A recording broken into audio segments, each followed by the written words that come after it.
واقعہ کربلا تاریخ کا دردناک واقعہ ہے۔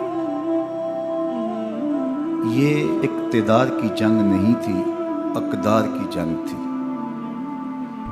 دو شخصیتوں کی لڑائی نہیں تھی، دو نظریات کا ٹکراؤ تھا۔ یہ حق اور باطل کا معرکہ تھا۔ یزید ظلم کا استعارہ ہے، حسین ابن علی امن کی علامت ہے۔ یزید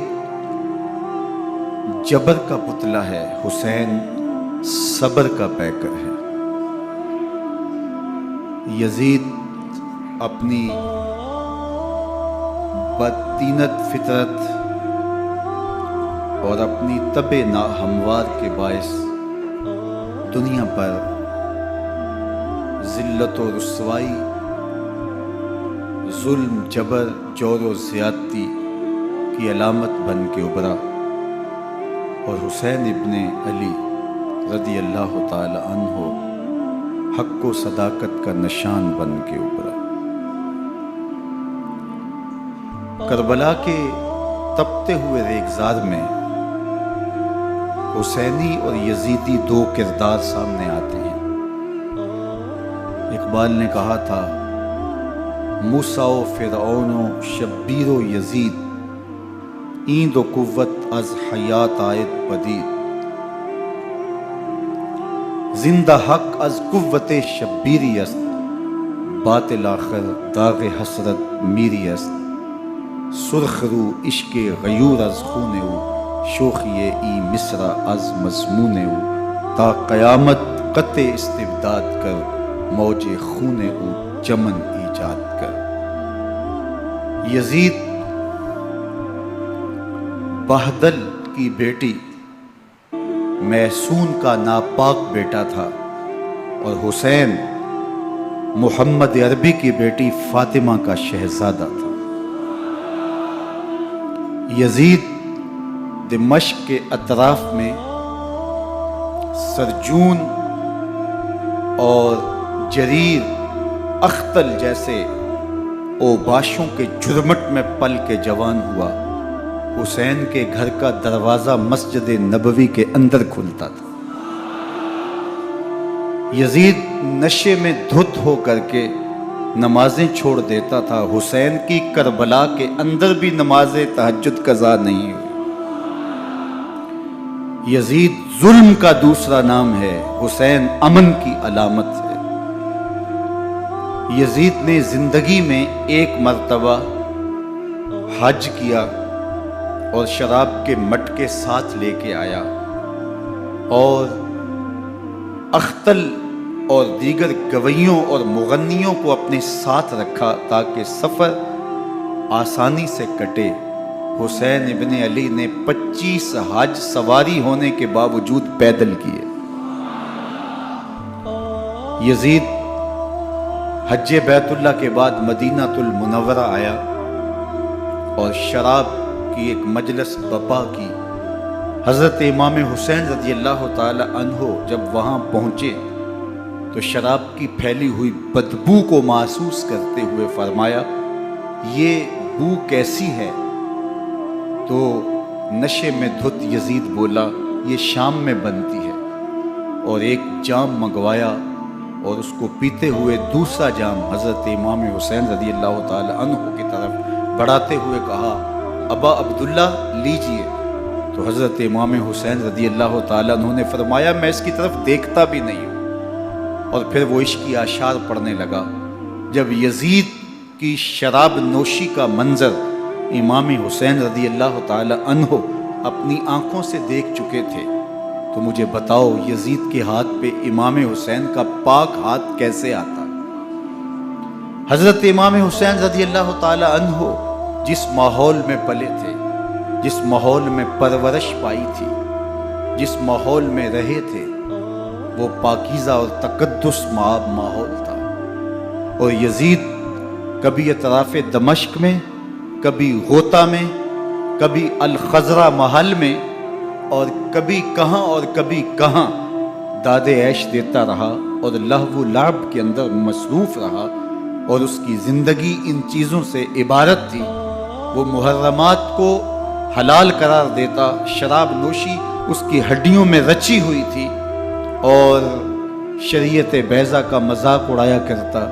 اور حسین ابن علی رضی اللہ تعالی عنہ کی دوستیاں جن لوگوں سے تھی وہ عبداللہ ابن عباس تھے، عبداللہ ابن عمر تھے، حضرت عبد الرحمن بن ابو بکر رضی اللہ تعالی عنہ تھے۔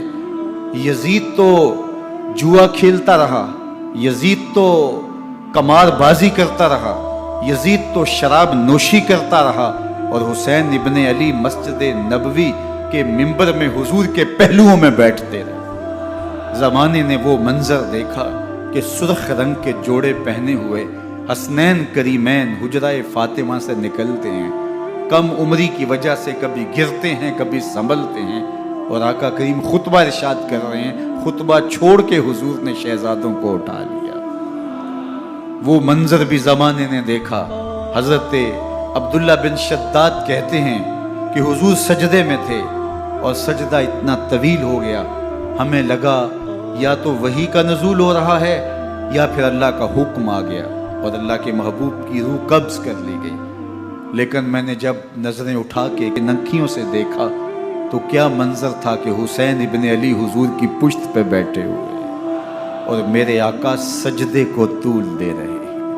اللہ اکبر! حسین کے لیے پیغمبر کے سجدوں کو طول دیا جا رہا ہے۔ حسین ابن علی کبھی منبر پہ حضور کی اطراف میں بیٹھتے ہیں، وہ منظر بھی دنیا نے دیکھا کہ حضور کے مبارک کندھوں پر حسین ابن علی بیٹھے ہیں اور حضور کی زلفوں کو پکڑا ہوا ہے۔ تو حضرت عمر رضی اللہ تعالیٰ عنہ دیکھ کے کہتے ہیں واہ واہ کیسی سواری میسر آئی حسین ابن علی کو۔ تو میرے آقا مسکرا کے کہتے ہیں عمر سواری دیکھتے ہو سوار بھی تو دیکھو۔ اللہ اکبر! حضرت اسامہ بن زید بن حارثہ رضی اللہ تعالیٰ عنہ فرماتے ہیں رات کا ایک پہر گزر گیا اور مجھے حضور سے کوئی کام تھا۔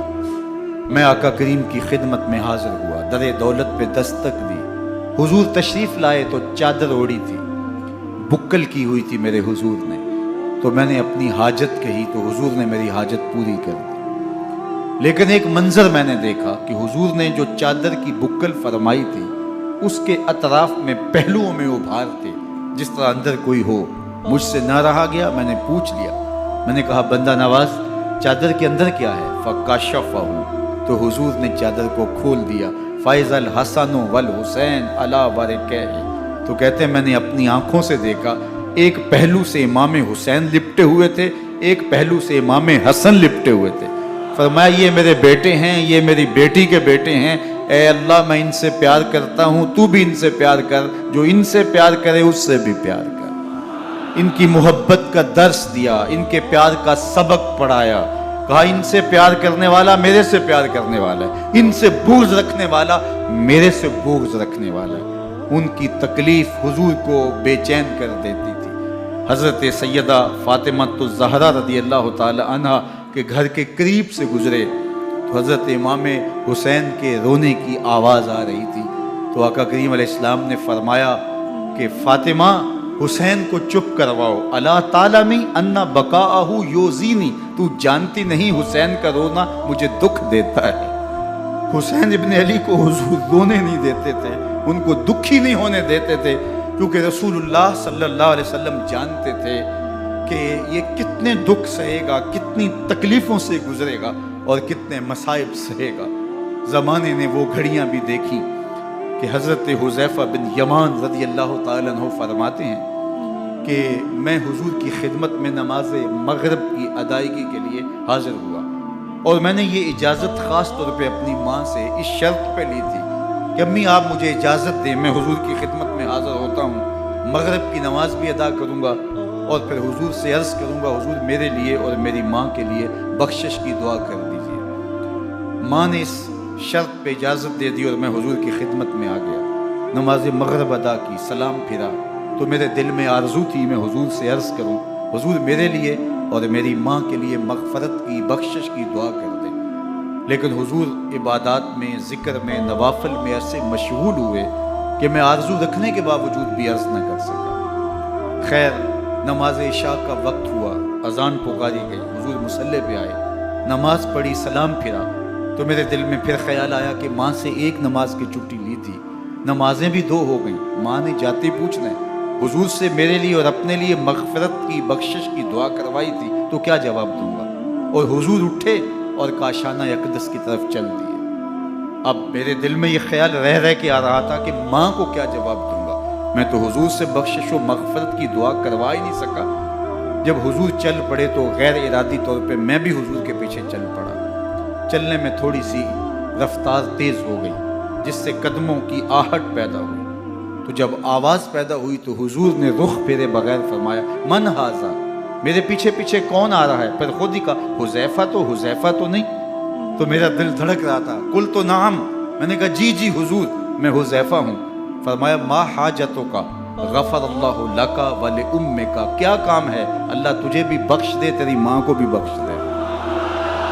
اب جو کام تھا وہ جنبش لب سے پہلے ہی ہو گیا، یہاں تو لفظوں کا سہارا بھی نہیں لینا پڑتا، وہ بند لبوں کی بولیاں بھی سنتے ہیں۔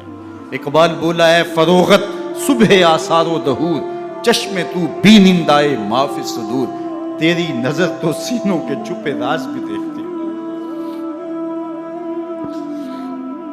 تو کہا، ما حاجتوں کا غفر اللہ لک ولامک، اللہ تجھے بخش دے، تیری ماں کی بھی مغفرت کر دے، کیا کام ہے؟ اب جو کام تھا وہ تو ہو گیا۔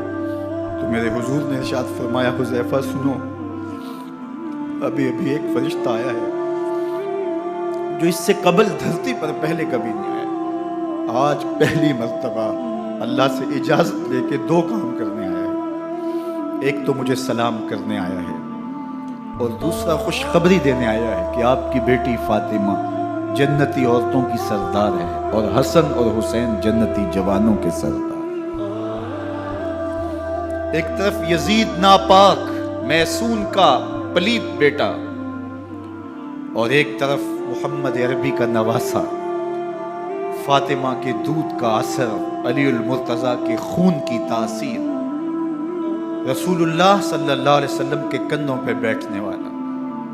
ایک دن حضور نے امام حسین رضی اللہ تعالیٰ عنہ کے ہاتھ پکڑ لیے اور ان کے پاؤں اپنے پاؤں پہ رکھے، اور پھر فرمایا، بیٹے آگے بڑھو، اور ان کے پاؤں حضور کی پنڈلیوں پہ آئے۔ پھر کہا، بیٹے اور آگے بڑھو، حتیٰ کہ ان کے پاؤں حضور کی رانوں پہ آئے۔ پھر فرمایا، بیٹا اور آگے بڑھو، تو ان کے پاؤں حضور کے مبارک بطن اقدس پہ آئے۔ پھر بازوں کو کھینچ کے اپنے قریب کیا، اور حسین ابن علی کے منہ میں اپنی زبان رکھ دی، اور وہ اس طرح چوس رہے تھے جس طرح کھجور چوسی جاتی ہے۔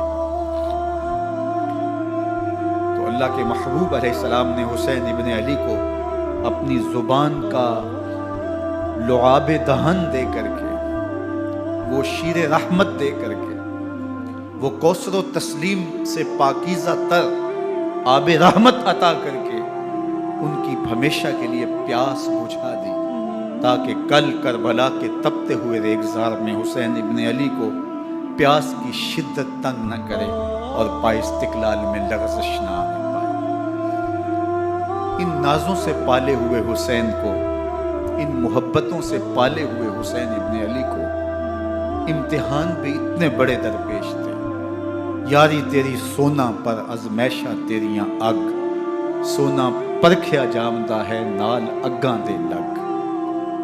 جتنا بڑا شخص ہوتا ہے اتنی آزمائشیں بھی بڑی ہوتی ہیں۔ پیغمبر رحمت کی آغوش میں کھیلنے والا، حجرہ فاطمہ کا جانشین، مصلی رسول کا وارث، منبر رسول صلی اللہ علیہ وآلہ وسلم پر حضور کے مبارک پہلو اور گود میں بیٹھنے والا حسین، حضور کی زبان چوسنے والا حسین، حضور کے کندھوں پہ سواری کرنے والا حسین، آقا کریم علیہ الصلوۃ والسلام کے مبارک سجدے کی حالت کے اندر حضور کی پشت پہ کھیلنے والا حسین، جس حسین کا دروازہ مسجد نبوی کے اندر کھلتا تھا اور یزید کی کرتوتوں کے چشم دید گواہ تھے۔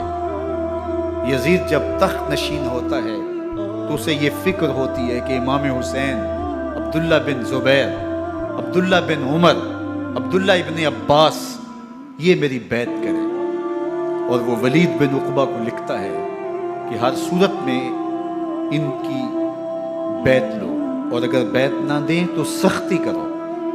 حضرت امام حسین رضی اللہ تعالی عنہ کو بلاوا آتا ہے کہ آپ کو دارالامارت میں گورنر ہاؤس میں بلایا جا رہا ہے. ولید بن عقبہ کا پیغام آپ کو پہنچتا ہے. آپ اس وقت فرماتے ہیں کہ اس وقت جو پیغام پہنچا ہے وہ کسی خطرے سے خالی نہیں ہے.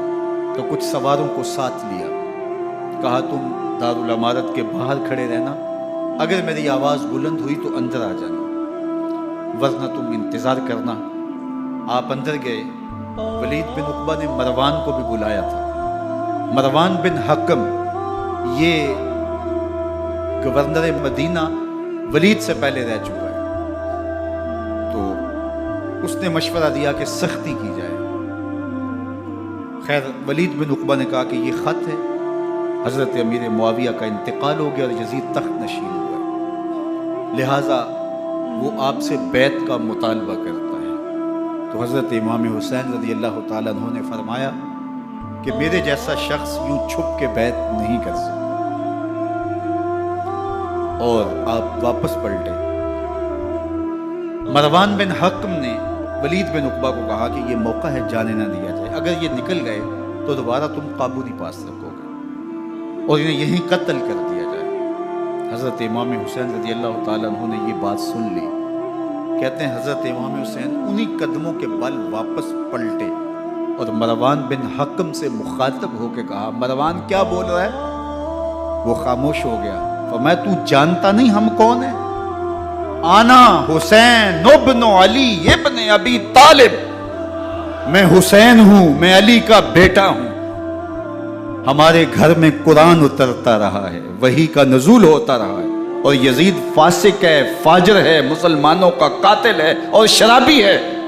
میں ڈنکے کی چوٹ پہ یزید کی بیعت سے انکار کرتا ہوں. بس حیدری کچھار سے محمدی شیر نکل آیا. اب اوسان خطا ہو گئے، راستہ چھوڑ دیا، واپس آئے. سیدہ زینب سے ملے، کہا مدینے کو چھوڑنا پڑے گا. کہا بھیا کیا ہوا؟ کہا یزید بیعت لینے پہ مصر ہے اور میں کسی صورت بھی بیعت نہیں کروں گا. رسول اللہ کا مدینہ ہمارے خون سے لالہ زار بنے گا. میں نہیں چاہتا کہ حضور کے شہر نور کی حرمت پامال ہو. دوستو وہ کیسا منظر ہوگا جب حسین ابن علی نے آخری حاضری حضور کے روضے پہ دی ہو. حاجی یا معتمر 10 دن کے لیے، 8 دن کے لیے، 20 دن کے لیے مدینہ المنورہ عارضی سکونت اختیار کرتا ہے اور حضور کے روضہ انور سے، اس شہر نور سے، ان گلیوں سے، ان بام و در سے ایسا مانوس ہو جاتا ہے کہ جب واپس پلٹ رہا ہوتا ہے ان دعاؤں کے ساتھ کہ دوبارہ آنا بھی نصیب ہو، اور اسے لگتا ہے کہ میں دوبارہ بھی بلایا جاؤں گا، لیکن اس کے باوجود شہر حبیب چھوڑنا قیامت سے کم نہیں ہوتا. اعظم چشتی مرحوم آخری بار جب حضور کے روضہ انور پہ گئے تو بیمار تھے، ویل چیئر پہ تھے. باب بقی سے باہر نکلے تو خادم سے کہا کہ میری ویل چیئر پیچھے سے کھینچو تاکہ میرا رخ روضہ انور کی طرف رہے. اور وہ پیچھے سے کھینچتا چلا جا رہا ہے، اور جب باب مکہ سے پیچھے جنت البقیع کے قریب سے گنبد خضرا نگاہوں سے اوجل ہونے لگا تو اعظم چشتی مرحوم نے کہا، جان بدن سے نکلتی ہے اعظم، جان بدن سے نکلتی ہے اعظم، کوئی آسان ہے مدینے سے جدا ہونا، کوئی آسان ہے مدینے سے جدا ہونا. یہ اس شخص کی کہانی ہے جو 10 دن، 5 دن، مہینہ، 2 ماہ وہاں رہتا ہے اور پھر اس شہر کو چھوڑ کے آنا اس کے لیے آسان نہیں ہوتا. اور مجھے بتاؤ کہ حسین جو پیدا مدینے میں ہوا، جس کے گھر کا دروازہ مسجد نبوی کے اندر کھلتا تھا، جو مسجد نبوی کے اندر پرورش پا کے جوان ہوتا ہے اور مدینے کی گلیوں میں کھیلتا رہا، اس حسین ابن علی کے لیے مدینہ چھوڑنا، اور پھر وہ اس بات کا علم اور شعور رکھتے تھے کہ یہ آخری بار حضور کے در پہ حاضری ہے، دوبارہ اس شہر نور میں نہیں آ سکوں گا، تو کیا قیامت ہوگی اور کیا منظر ہوگا۔ محمد بن حنفیہ کے علاوہ خاندان نبوت کے جتنے لوگ تھے ان سب نے شہر مدینہ کو الوداع کہا، اور رات کے موقع میں مدینہ المنورہ کو، مسجد نبوی کو چھوڑ کر کے مکہ کی جانب عازم سفر ہوئے۔ 3 شعبان المعظم کو مکہ المکرمہ پہنچتے ہیں، ادھر کوفیوں کے خطوط آنے شروع ہو جاتے ہیں۔ حضرت امام حسین رضی اللہ تعالیٰ عنہ مسلم بن عقیل رضی اللہ تعالیٰ عنہ کو صورتحال معلوم کرنے کے لیے بھیج دیتے ہیں۔ 40,000 کوفی آپ کے ہاتھ پہ بیعت کر دیتے ہیں۔ ادھر 25 پیدل حج کرنے والے حضرت امام حسین 8 ذی الحج کو احرام باندھتے ہیں، لیکن آپ کو پتہ چلتا ہے کہ حاجیوں کے روپ میں قاتل چھپا دیے گئے، تو آپ اس احرام کو حج کی بجائے عمرے میں بدلتے ہیں اور کوفے کی جانب عازم سفر ہوتے ہیں۔ کائنات والو، ذرا سینے پہ ہاتھ رکھ کے دیکھو کہ یہ کتنا مشکل مرحلہ تھا۔ اس دین کی آبرو کو بچانے کے لیے حضرت امام حسین رضی اللہ تعالیٰ عنہ نے کتنا بڑا قدم اٹھایا۔ آپ کے بہی خواہ، دوست، احباب عبداللہ بن عمر یہ سارے روکتے ہیں۔ عبداللہ بن عباس کہتے ہیں حضرت نہ جائیے، الکوفی لا یوفی، کوفی کبھی وفا نہیں کرتے۔ آپ کے والد کو وہاں شہید کیا گیا، لیکن آپ ایک فرض کو نبھانے جا رہے ہیں۔ میرے غم گسارو، میرے مہربانوں، نہ روکو مجھ کو جانے دو، مجھے نانے کے دی کی ڈوبتی کشتی بچانے دو۔ میں جاتا ہوں کہ دنیا پر وفا کا نام رہ جائے، میں رہوں نہ رہوں پر عظمت اسلام رہ جائے۔ میں نہیں جاتا تو نبی کے گھر کی آن جاتی ہے، میں نہیں جاتا تو نبی کے گھر کی آن جاتی ہے، تمہارا دین جاتا ہے، میری غیرت ایمان جاتی ہے۔ حضرت امام حسین یہاں سے چلتے ہیں، ابھی راستے میں ہی پہنچتے ہیں کہ یہ خبر آتی ہے کہ کوفے والوں نے بے وفائی کر دی، حضرت مسلم بن عقیل رضی اللہ تعالیٰ عنہ کو شہید کر دیا گیا، نعمان بن بشیر معزول کر دیے گئے، ابن مرجانہ ابن زیاد وہاں متعین کر دیا گیا جو سخت گیر شخص تھا، اور اس نے لوگوں کو ڈرایا، دھمکایا، اور کوفے کے لوگوں کے دل بدل گئے اور وہ بیتیں توڑنے لگے۔ وہ منظر مسجد کوفہ کا کتنا دلگداز تھا۔ جب امام نماز کے لیے کھڑے ہوئے تو 40,000 لوگ آپ کے پیچھے تھا۔ جب سلام پھیرا اور امام نے دیکھا کہ پیچھے لوگ نہیں ہیں، پھر لوگوں نے اپنے دروازے بھی بند کر لیے۔ رات کی تنہائیاں ہیں اور حضرت مسلم بن عقیل کو کوئی پناہ دینے والا نہیں۔ لوگوں نے دروازے بند کر لیے کہ کہیں ہمارے گھر میں نہ آ جائیں اور ہم مشقت اور حکومتی تشدد کا شکار نہ ہوں۔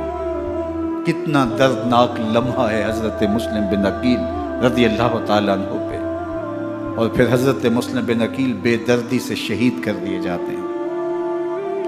آپ ابھی راستے میں ہیں، یہ ساری کہانی پہنچتی ہے کہ حضرت مسلم شہید کر دیے گئے اور بے دردی سے شہید کر دیے گئے۔ وہ جنہوں نے خط لکھے تھے کہ ہم آپ کے ساتھ ہیں اور ہم منتظر ہیں، چشم برا ہیں، آپ کے قدموں کی چاپ سننے کے لیے بےتاب ہیں، آج انہوں نے بیتیں توڑ دی۔ 40,000 کوفی منحرف ہو گئے۔ مسجد کوفہ کا وہ منظر کس قدر روح کو تڑپا دینے والا تھا۔ ہم پچھلے سال عصر اور مغرب کے درمیان جب کوفہ پہنچے تو سورج ڈوبنے کے قریب تھا۔ میں نے اپنی زندگی میں اتنا اداس موسم کہیں نہیں دیکھا جتنا اداس موسم کوفے میں دیکھا۔ ایسے لگتا تھا جس طرح کوفے کی آب و ہوا آج بھی شرمندہ ہے۔ جو مسلم بن عقیل اور خاندان نبوت کے ساتھ اہل کوفہ نے کیا، حضرت امام حسین رضی اللہ تعالیٰ عنہ کو ان کے بہی خواہوں نے، اعزاء نے، اقربا نے، دوستوں نے، آوان و انصار نے، ساتھیوں نے کہا کہ حضرت حالات یکسر تبدیل ہو گئے، اب ہمیں مراجعت کر جانی چاہیے، واپس پلٹ جانا چاہیے۔ تو حضرت امام حسین کافی سوچ بچار میں رہے، پھر اس کے بعد آپ نے فیصلہ کیا کہ ہم آگے بڑھیں گے۔ دوستوں نے کہا کہ حضرت اگر آپ آگے بڑھیں گے تو ہمیں لگتا ہے کہ وہ آپ کے ساتھ سلوک اچھا نہیں کریں گے اور آپ بچوں کے سامنے پیاسے شہید کر دیے جائیں گے۔ تو حضرت امام حسین رضی اللہ تعالیٰ عنہ نے وہاں ایک خطبہ ارشاد فرمایا کہ لوگوں تم جو مجھے بتا رہے ہو مجھے اچھی طرح معلوم ہے، جو تم مجھے منظر پیش کر رہے ہو وہ میری نگاہوں میں ہے، اور جو کچھ ہونے والا ہے چشم تصور وہ منظر دیکھ رہی ہے۔ کیونکہ حضرت امام حسین رضی اللہ تعالیٰ عنہ کی شہادت کی خبر حضرت امام حسین کے پیدا ہوتے ہی خاندان نبوت میں عام تھی۔ حضور علیہ السلام کو یہ بات جبریل امین نے آ کے بتائی تھی جب حسین ابن علی کے ساتھ حضور محبت کا اظہار کر رہے تھے، تو یہ جبریل امین نے آ کے کہا تھا حضور آپ کا یہ بیٹا عرض طف میں شہید کر دیا جائے گا، اور کربلا کی مٹی لا کے حضور کو دی اور ام سلمہ کو حضور نے عطا کر دی۔ حضرت ام سلمہ کہتی ہیں کہ ایک دن میں سوئی تو خواب دیکھا کہ حضور کے مبارک بال بکھرے ہوئے ہیں اور سخت پریشان ہیں، تو میں نے کہا کہ حضور آپ کی یہ کیا حالت ہے؟ وَبِيَدِهِ قَارُورَةٌ، اور حضور کے ہاتھ میں ایک شیشی ہے، فیہا دمن، جس کے اندر خون ہے۔ تو میں نے کہا حضور یہ کیا؟ فرمایا میں قتل گاہ حسین سے آ رہا ہوں اور یہ حسین ابن علی کا خون ہے۔ تو کہا 10 محرم کا دن تھا، دوپہر کا یہ منظر تھا، میں کیلولہ کر کے اٹھی، جب میں نے دیکھا تو وہ شیشی جس میں کربلا کی مٹی رکھی تھی وہ خون بن چکی تھی۔ تو یہ خبر پہلے دی گئی تھی، یہ بتا دیا گیا تھا۔ فرمایا میرے دوستو جو تم مجھے بتاتے ہو میں اس سے بے خبر نہیں ہوں، یہ سب کچھ ہونے والا ہے، لیکن اس کے باوجود میں کیوں جا رہا ہوں؟ تو آپ کا ایک تاریخ ساز جملہ ہے جو کربلا کے فلسفے کو ہمارے سامنے رکھتا ہے کہ یہ اتنا بڑا امتحان کیوں دیا۔ حضرت امام حسین رضی اللہ تعالیٰ عنہ نے فرمایا وَلَكُمْ فِيَّ أُسْوَةٌ، میں اس لیے جا رہا ہوں قیامت تک ظلم، جبر اور ناانصافی کے خلاف کھڑے ہونے والوں کے لیے کوئی نمونہ تو ہو۔ میری زندگی قیامت تک ظلم، جبر اور استحصالی نظام کے خلاف کھڑے ہونے والوں کے لیے نمونہ ہے۔ تو حضرت امام حسین رضی اللہ تعالیٰ عنہ نے حق اور باطل کے درمیان ایک سرخ لکیر کھینچ دی اپنے خون سے۔ اب حق اور باطل کا امتیاز کرنا مشکل نہیں ہے، کوئی باطل پہ اڑا رہے تو الگ بات ہے، لیکن امتیاز کرنا مشکل نہیں ہے۔ حدود بالکل واضح کر دی۔ اقبال نے یہاں کتنی خوبصورتی کے ساتھ اس مضمون کو نبھایا۔ سرخ رو عشق غیور از خون او، شوخی این مصرع از مضمون او، تا قیامت قطع استبداد کر، موج خون او چمن ایجاد کر۔ ایک جہاں آباد کر دیا، حق اور باطل کی راہیں اجال دی۔ اب لوگوں کو یزید کا چہرہ پہچاننے میں دیر نہیں لگتی، وقت کے ہر یزید کا چہرہ آسانی سے پہچانا جا سکتا ہے۔ یہ معرفت زمانے کو کروائی کس نے؟ حسین ابن علی نے کروائی رضی اللہ تعالی عنہ۔ تو حضرت امام حسین نے فرمایا کہ جو میرے ساتھ ہونے والا ہے میں اچھی طرح جانتا ہوں، لیکن میں اس کے باوجود آگے بڑھوں گا۔ پھر بڑھے اور کربلا میں جا کے خیمہ زن ہو گئے۔ 7 محرم کو پانی بند کر دیا گیا۔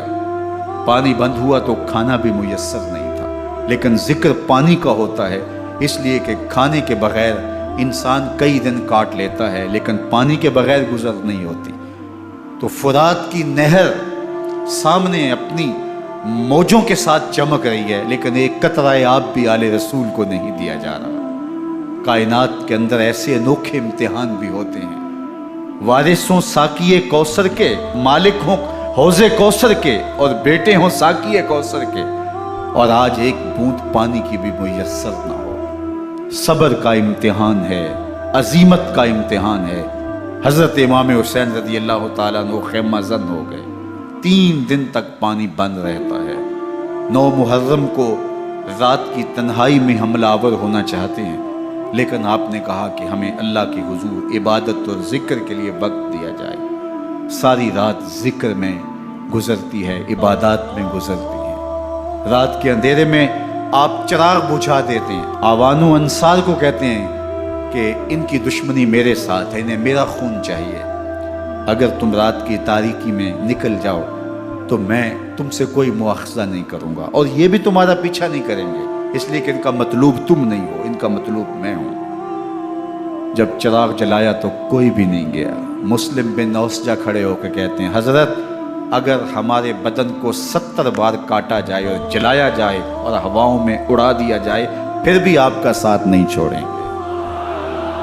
70 سال کے بوڑھے ہیں حبیب بن مظاہر، کہتے ہیں حضرت آپ کو چھوڑ کے جائیں کہاں، آپ کو چھوڑ کے جائیں کہاں، کوئی ساتھ چھوڑنے کے لیے تیار نہیں ہے، پیاس ہے، سخت گرمی ہے، کربلا کا ماحول ہے، 72 افراد اور خاندان کی خواتین میدان کربلا میں خیمہ زن ہیں۔ دوسری طرف لشکر اعداء اشقیا 22,000 کی تعداد میں مقابلے میں، ایک روایت 30,000 کی ہے۔ ان صرف 72 پیاسے لوگوں کے لیے اتنے لوگوں کو جمع کرنے کا مقصد خوف زدہ کرنا تھا۔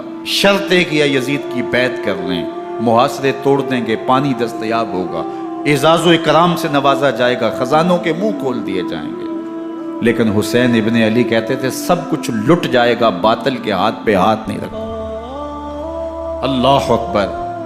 اب صبح طلوع ہوتی ہے، عاشور کا دن چڑھتا ہے، سورج اپنی پوری تمازت کے ساتھ گرمی برسا رہا ہے۔ آج خاندان نبوت کا امتحان زمانے نے دیکھنا، رسول اللہ کا لعاب چوسنے والا اس کے صبر کا آج امتحان ہے، حضور کے کندھوں پہ کھیلنے والے حسین کا آج امتحان ہے۔ اللہ اکبر۔